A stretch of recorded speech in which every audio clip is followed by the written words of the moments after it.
Madame, Monsieur, bonsoir. Voici les titres de ce 19-20. Séminaire gouvernemental à Rambouillet. Une séance de travail pour toute l'équipe de Lionel Jospin qui prépare la fameuse deuxième étape.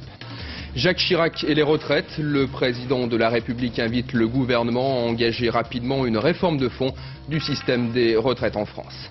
Protestations et pressions internationales sur l'Indonésie. La situation au Timor oriental est toujours dramatique. La province se vide de sa population. La FNSEA devant les préfectures, de nombreuses manifestations étaient organisées tôt ce matin un peu partout en France pour rappeler au gouvernement les revendications agricoles. Jacques Chirac a planché aujourd'hui sur la délicate question des retraites. Devant la Fédération internationale des personnes âgées réunie à Paris, le président de la République a livré sa vision sur le financement des retraites et plus largement sur l'avenir de la société française. Le chef de l'État invite le gouvernement à engager sans tarder une réforme de fond. Les explications de Michel Lemerle. Ce n'est pas uniquement le problème des retraites qu'a abordé aujourd'hui Jacques Chirac dans cette rencontre internationale sur les seniors, mais l'esquisse de toute une philosophie sur leur place dans une société où l'allongement de la durée de la vie bouleverse les données. Le recours systématique aux pré-retraites n'est pas une solution, estime le chef de l'État. Il faut mieux profiter de l'expérience acquise par les anciens et s'orienter vers un libre choix de l'âge de la retraite. Mais pour rendre ce système efficace, il faut aussi en réformer le mode de financement. La question de l'avenir des retraites est une priorité. Je souhaite qu'elle soit abordée lucidement, sans pessimisme excessif, mais avec le sens des responsabilités. Retarder les décisions, c'est concentrer le poids des changements sur quelques années, au risque de les rendre insupportables. Pour compléter les retraites par répartition, toujours prioritaires, Jacques Chirac relance la proposition de fonds de pension dont il vante l'efficacité dans d'autres pays. Pourquoi les retraités français seraient-ils les seuls à devoir rester à l'écart de cette participation aux performances de l'activité nationale? Pourquoi la France devrait-elle se priver d'institutions d'épargne retraite apportant un soutien stable à la stratégie de nos entreprises, à leur développement et à celui de l'emploi? Le chef de l'État propose aussi, pour venir en aide à ceux qui ont perdu leur autonomie, de créer un congé de solidarité familiale, une aide sur le modèle du congé parental qui permettrait à des membres de leur famille de les assister. Difficile de ne pas analyser ce véritable plan-programme sur les seniors comme un dossier de plus pour alimenter l'inévitable concurrence que génère la cohabitation. Et justement, pour la deuxième fois depuis son arrivée à Matignon, Lionel Jospin a réuni aujourd'hui son gouvernement en séminaire. Toute l'équipe du Premier ministre s'est retrouvée en forêt de Rambouillet pour préparer ce que Lionel Jospin appelle la deuxième étape de la législature. Une séance de travaux pratiques avec au programme notamment la mondialisation de l'économie et la cohésion sociale. Reportage Véronique Gorel, Salah Agrabi. On est bien à la campagne. Un décor champêtre pour une rentrée gouvernementale, avec en prime un cerf et des biches qui se baladent. Dans la forêt de Rambouillet aujourd'hui, le gouvernement se retrouve au grand complet pour réfléchir à de nouveaux chantiers. Mais le voilà rattrapé par l'actualité, le malaise des agriculteurs, le plan de licenciement de Michelin, les ministres communistes en tête disent leur réprobation. Ça choque toute personne qui a un peu de bon sens. Une entreprise qui est bénéficiaire et qui sacrifie l'emploi, c'est un non-sens. Une entreprise qui fait des profits et qui licencie, c'est assez incompréhensible pour des gens normaux. De fait, entre les réformes à mettre en route et les nouvelles priorités que constituent notamment l'intégration et le dossier agricole, la question de Michelin aura été largement abordée par le Premier ministre lui-même comme exemple de ce qu'il faut éviter. Il y a une incohérence parce que si l'on a un chiffre d'affaires qui augmente, ça veut dire que ses activités progressent. Et le problème ne peut pas être simplement d'être salué par les cours de la bourse. C'est pas ça la mission de la fonction productive. Journée de réflexion, journée de réaction aussi. Lionel Jospin a bien entendu le discours de Jacques Chirac sur les retraites, mais il ne veut pas en faire plus de cas que cela. Il est normal que le président de la République donne son avis sur le problème des retraites. Nous allons faire nos propositions dans ce domaine selon la méthode qui a été définie. Et les premières mesures devront être annoncées dans l'année 2000. Donc le gouvernement continue à travailler selon sa méthode. C'est clair, le Premier ministre ne veut pas se laisser dicter le calendrier et il faudra attendre pour connaître les nouveaux chantiers de l'équipe Jospin. En attendant, chacun est reparti avec son panier offert par l'Office national des forêts. Alors, séminaire gouvernemental d'un côté, long discours de Jacques Chirac de l'autre. La cohabitation, Jérôme Catala, fait également sa rentrée. Effectivement, Louis, en ces temps de cohabitation, bien, les coïncidences et les hasards de calendrier n'existent pas.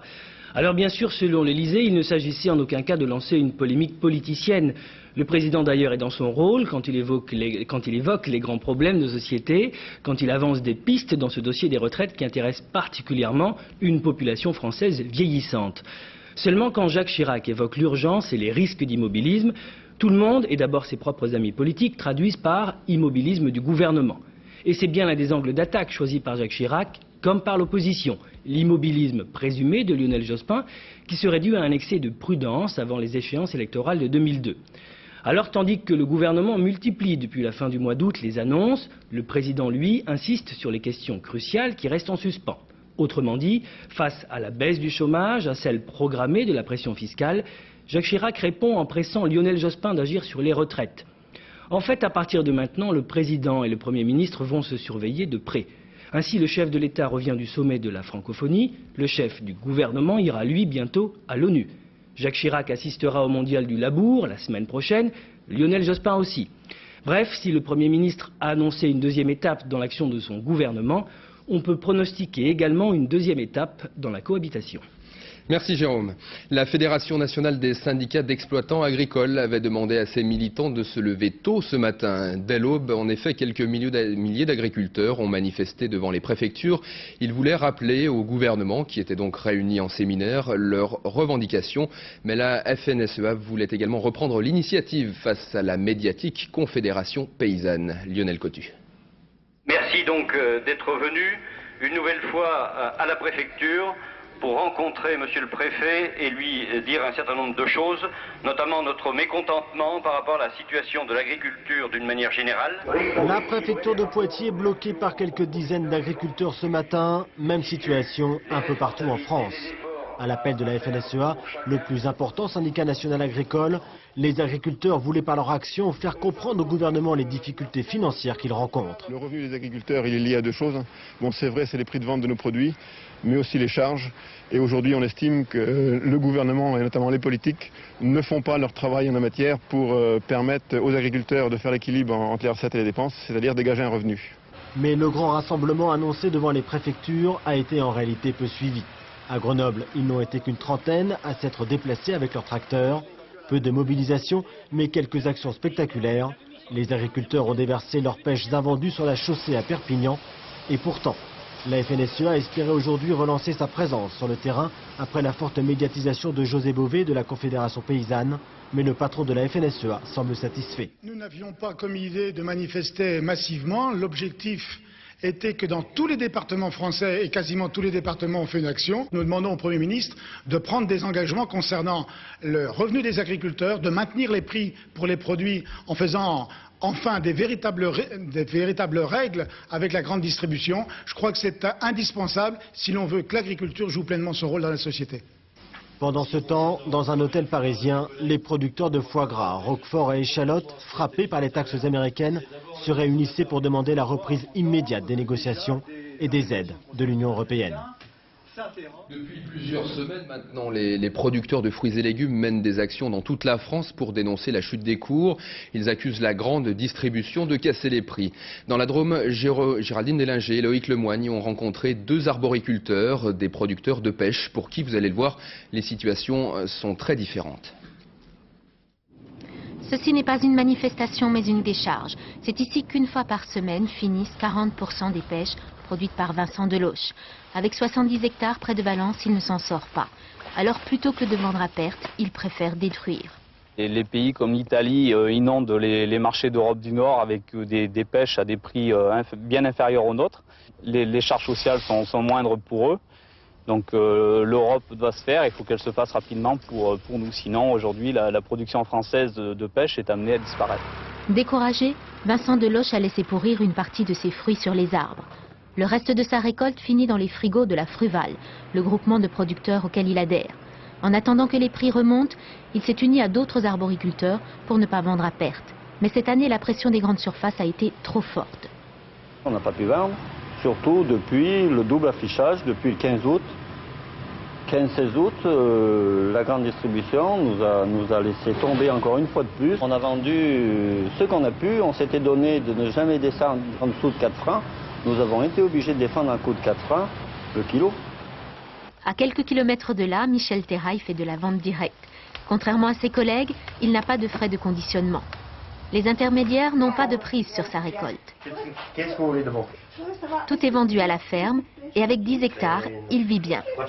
L'année que j'ai vendu la pêche à 8 francs du kilo et mes collègues vont toucher 1 franc ou 2 du kilo. Donc j'ai une marge nécessaire pour que tout le monde soit payé normalement. Et ce qui fait que cette exploitation est très créatrice d'emplois. Une dizaine de saisonniers, 2 emplois à temps plein. Michel est un petit exploitant. Mais en vendant des fruits mûrs, il a réussi à fidéliser sa clientèle. Et chez lui, rien ne se perd. Ce sont des témoignages dramatiques de mort et de destruction qu'ont donné ce matin à leur arrivée en Australie les rescapés de la mission des Nations Unies obligés de quitter Dili, la capitale du Timor oriental. L'ancienne colonie portugaise est toujours aux mains des miliciens pro-indonésiens qui font régner la terreur. Les rares images qui nous parviennent sont terribles. Elles sont commentées par Marie-Pierre Courtelmont. Images vidéo amateurs tournées à Dili depuis le siège de la Croix-Rouge. L'immeuble voisin est apparemment occupé par les miliciens pro-indonésiens. Le bâtiment de la Croix-Rouge semble lui encore sous le contrôle de gardes timorais terrorisés. Dans la cour intérieure, des réfugiés, surtout des enfants.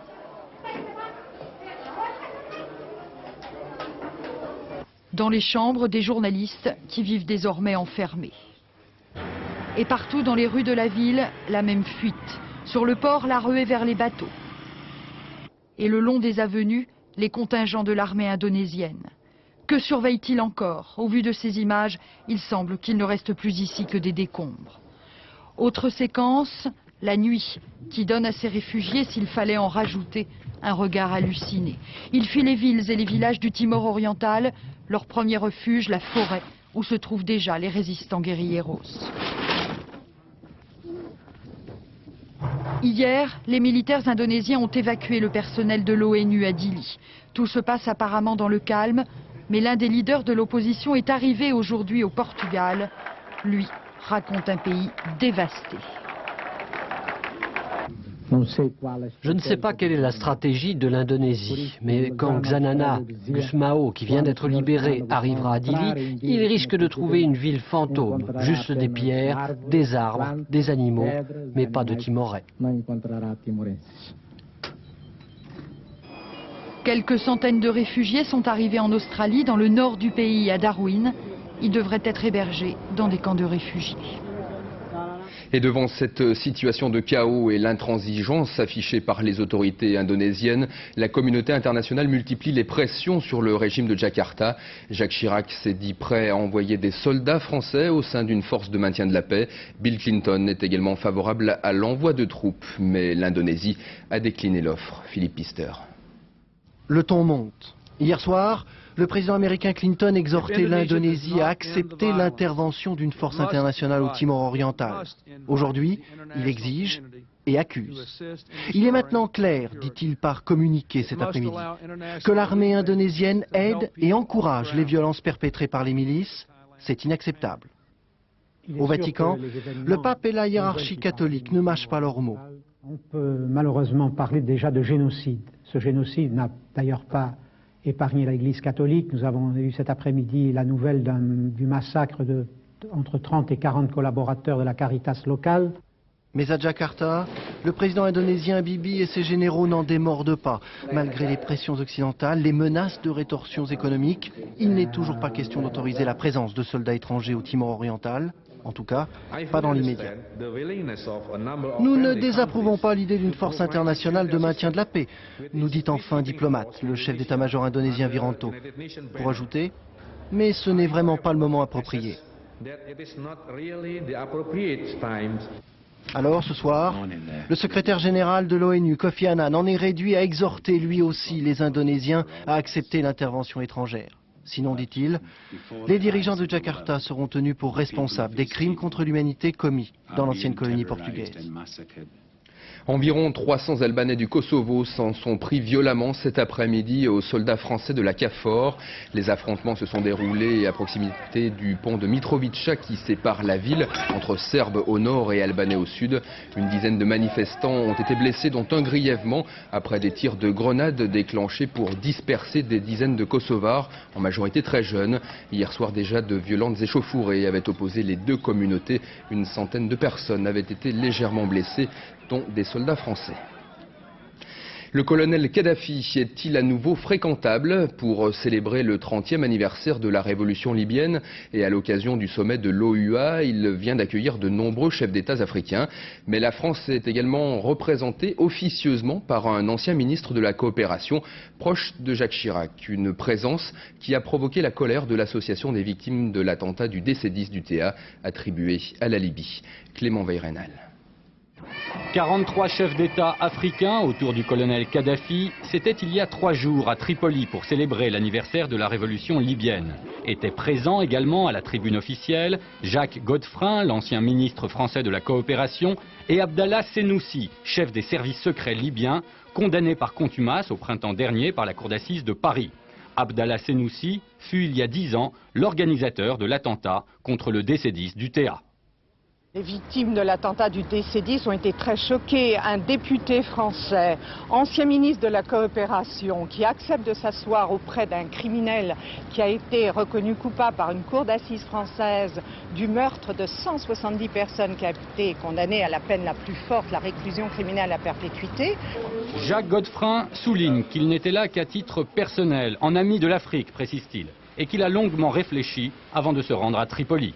Aller en Libye pour l'ancien de la compagnie UTA que je suis pouvait poser problème et j'ai pesé le pour et le contre.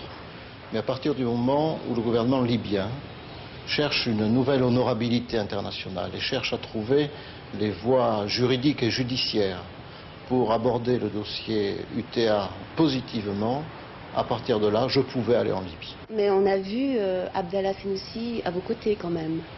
Il était aux côtés des 150 invités qui étaient sur la tribune. C'est-à-dire que ce monsieur que je ne connaissais pas se promenait sur la tribune comme responsable de la sécurité. Il n'avait pas de place fixe. À l'issue du jugement rendu en mars dernier à Paris, la Libye a accepté de payer plus de 200 millions de francs d'indemnité, une façon de reconnaître sa responsabilité dans l'attentat. Une mesure jugée totalement insuffisante par les familles des 170 victimes de l'attentat. Nom de code ROR, spécificité gratuité à partir de lundi pour tous les enfants jusqu'à 13 ans. Le vaccin contre la rougeole, les oreillons et la rubéole ne sera donc plus payant. Décision de la Caisse nationale d'assurance maladie qui veut toucher le plus grand nombre de familles pour éradiquer ces 3 virus. Dominique Dumas. Le vaccin ROR est désormais gratuit pour les enfants jusqu'à 13 ans. Il protège contre les oreillons, la rubéole et la rougeole, des maladies que la santé publique voudrait voir disparaître. Oui, bonjour. Pourrais-je avoir le vaccin ROR, s'il vous plaît? L'année dernière, presque 18 000 personnes, dont des enfants de plus en plus grands, ont été touchées par la rougeole. Les conséquences peuvent être parfois irréversibles. On met en avant surtout les complications neurologiques, en fait. Surtout les encéphalites, ces choses-là qu'on voit encore en réanimation, en fait. La rubéole et les oreillons peuvent être également très nocives. Le but pour les pouvoirs publics est donc d'arriver à une couverture d'au moins 95% de jeunes vaccinés.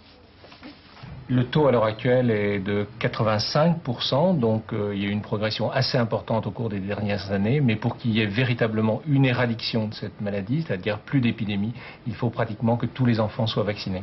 Cette gratuité totale du ROR va coûter environ 150 millions de francs.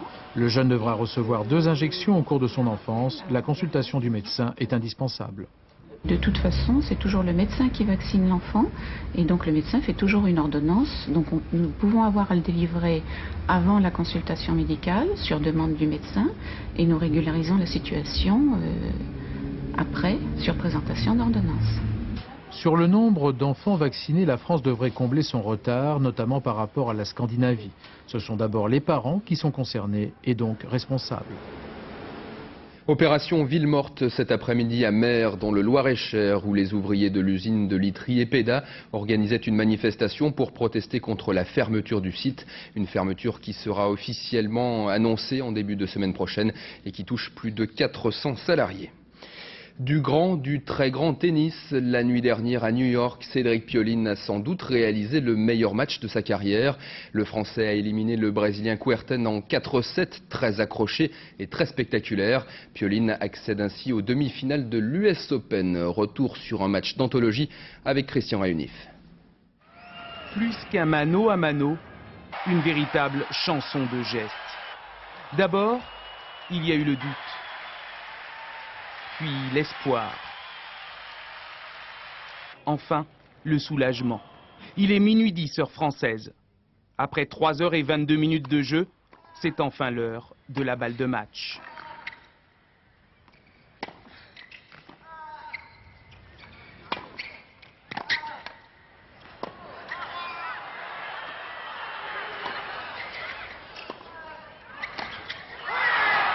Un cri de joie. Cédric Pioline vient d'éliminer la tête de série numéro 5 du tournoi, le Brésilien Gustavo Kuerten, 4-6, 7-6, 7-6, 7-6. Finaliste de l'US Open en 1993, le Français 26e joueur mondial renaît à Flushing Meadows. Après s'être incliné lors de la première manche, il s'impose lors des jeux décisifs, comme ici, au 3e set, remporté 16-14.